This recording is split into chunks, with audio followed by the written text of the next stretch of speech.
Hello, I'm Richard Cadden. Today we're at the Wicker Camp in Sheffield and we're interviewing Helene Garnett, who is the British champion, European champion and 2 times world champion.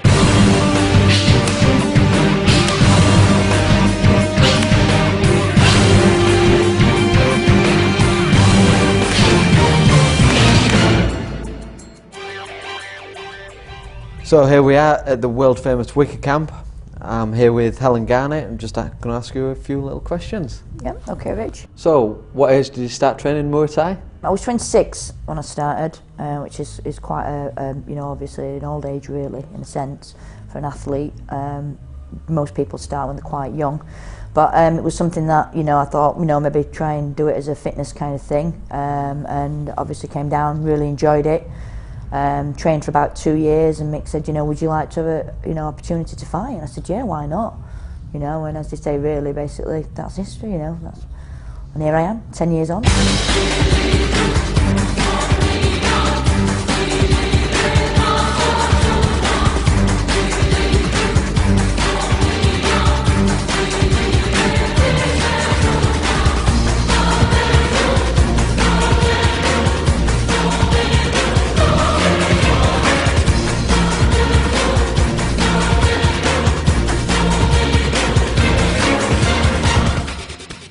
How many fights have you had now? I've had 15 fights.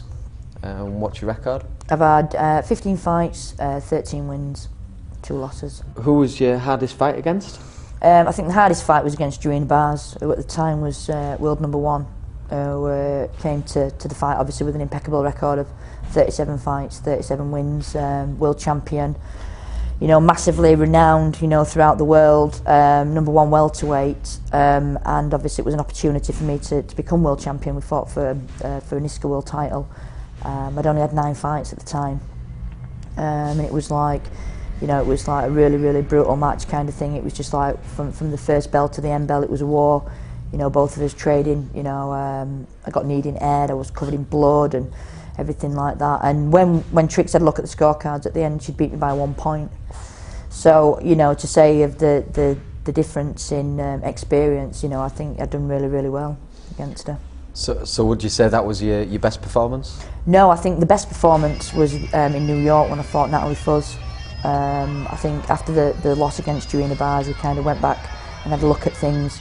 In movement, we tried, because I'm not, you know, I don't move naturally. I'm a kind of, you know, I like to go forward and I like a fight. So we kind of had a look at some more drills with movement and getting out of the way of things and picking your shots better. And I think that when I fought in New York, it all kind of came together. I read her really well when I fought Natalie Fuzz, moved really well, and that was like my best performance really.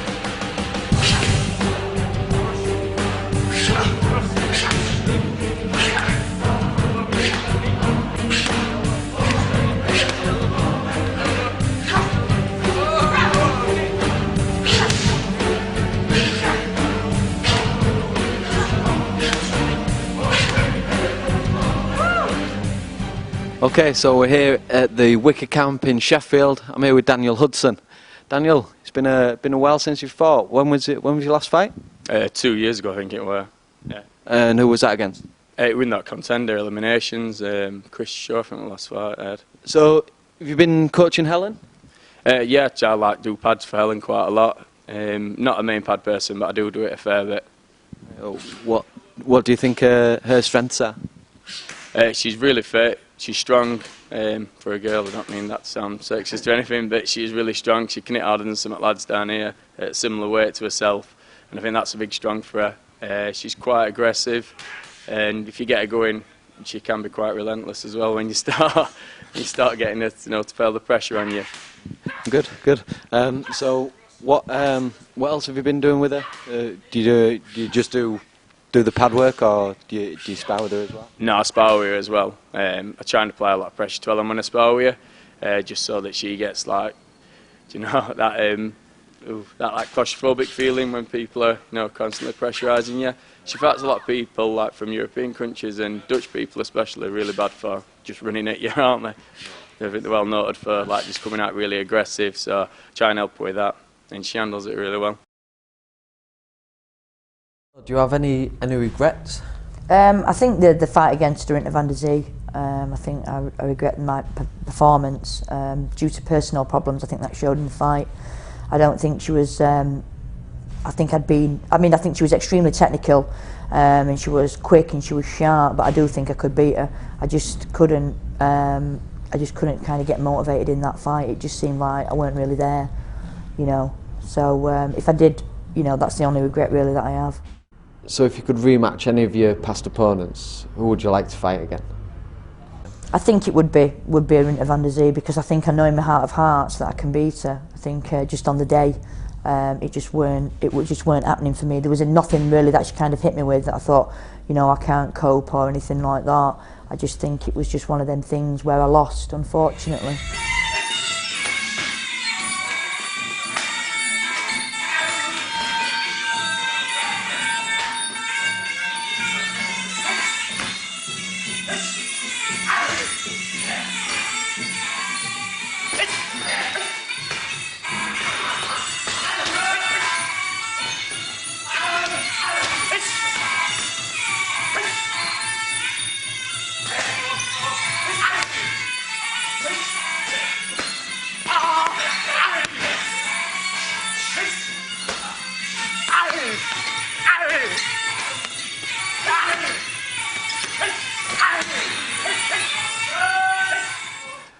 And we're here now with Mick Mullaney, the owner and founder of Wicker Camp.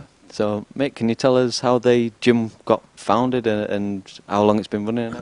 Well, this is a very long story, but I was interested in boxing to start with, and my dad was a boxer, my granddad was a champion, my great grandfather was a bare knuckle fighter, and I saw a martial arts film called The One Arm Boxer.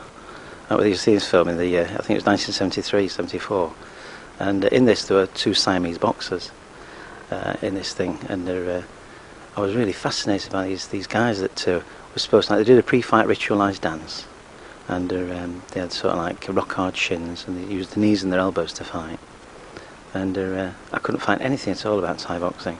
I used to troll the martial arts magazines that were then, things like Official Karate, and I think there was another one called Martial Arts, but they were American magazines.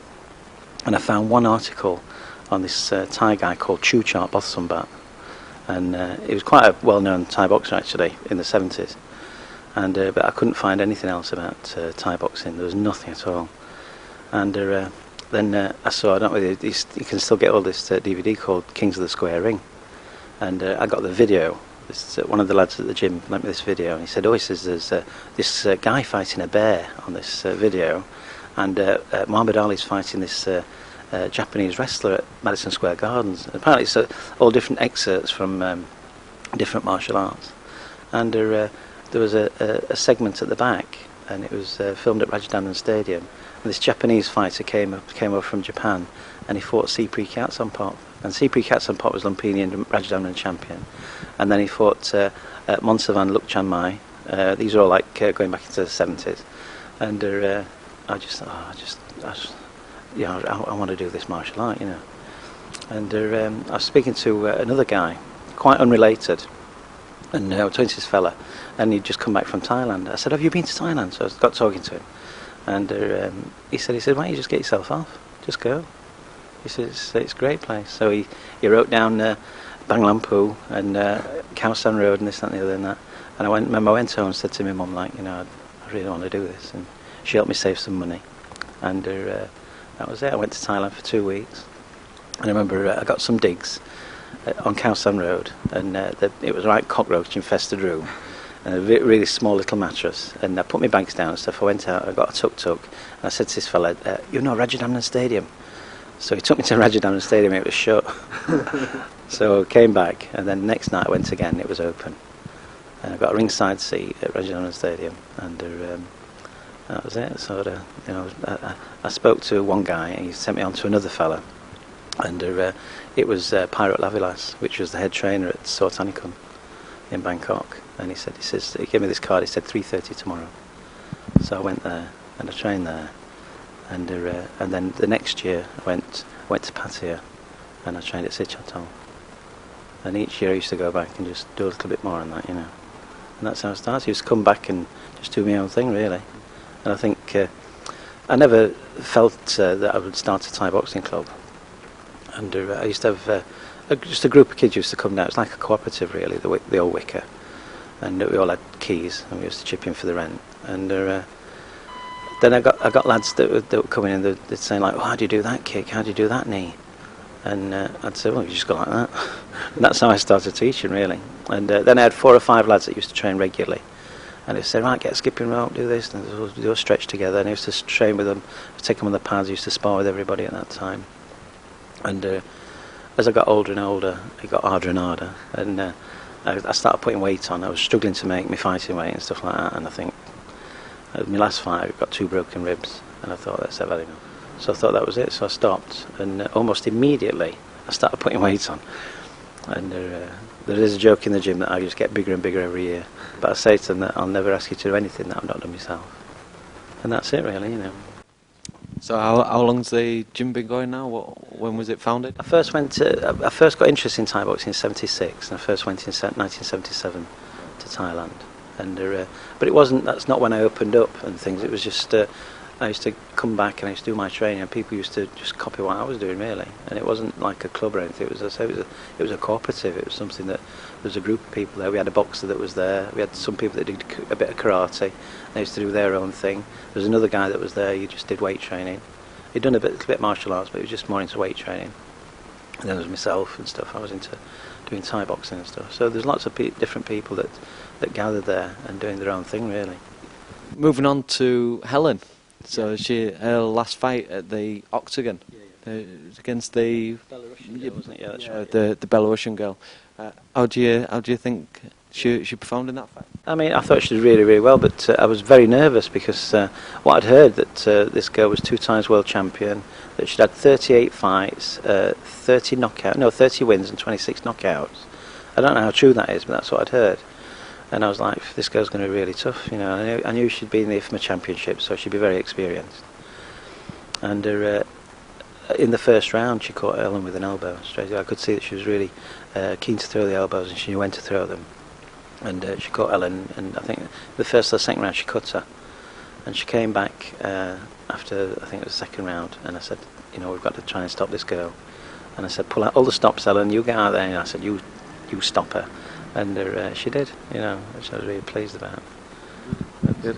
Tough fight. What other fighters have you got at the moment? Well, we've got Thomas. It's really he's the boy in the gym at the moment. I think Thomas McCormick, and Thomas is very skillful. And then we've got James Ogden.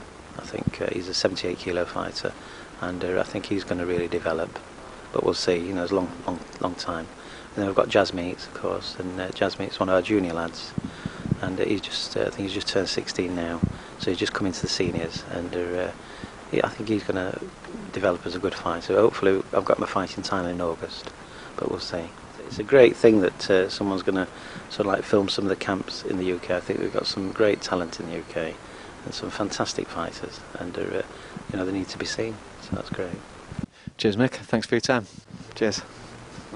Is there anyone that you'd like to say a special thank you to? I think obviously, you know, a massive thank you to Mick and Trix for the time that they put into us. You know, obviously, and the dedication to you know, obviously making us into, you know, the fighters that we are. You know, obviously you walk in this gym with all the raw tools, and it's about what, you know, the training regime and somebody believing in you that create and mould you into the fighter that you are. You know, and I'm extremely grateful. Other than my parents are the 2 most influential people in my life, you know, and obviously my mum and dad, you know, they kind of hold me up behind the scenes, you know, especially my mum. You know, I've got a great relationship with both my parents. They're just like my friends, really. You know, they come to all my fights, even though she cries her eyes out all the way through. You know, she won't miss it from world. And then, you know, obviously there's my friends, especially my best friend Jill. Obviously, you know, well, she just became, you know, English champion. And I have a great rapport with her and things like that. And not only is she, you know, a really good friend at the gym, but she's also a really good friend out at the gym as well, which is really important. Okay, well, thank you very much. Thank you very much for your time, Rich. And success. Thank you.